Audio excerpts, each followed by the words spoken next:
Tired of losing your insights? Let's make sure your Qlik Sense dashboards are saved properly so all your hard work is secure.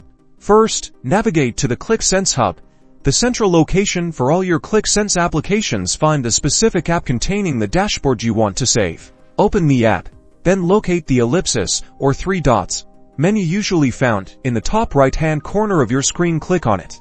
A drop-down menu will appear from the available options. Select Save. This action initiates the saving process for your current dashboard state. You will likely see a brief progress indicator confirming that Qlik Sense is actively saving your dashboard. This may appear as a small bar or a spinning icon. Once the saving process is complete, a confirmation might appear, such as a check mark or a brief message, indicating that your dashboard has been successfully saved. To confirm your dashboard was saved correctly, close and reopen the app from the Qlik Sense Hub.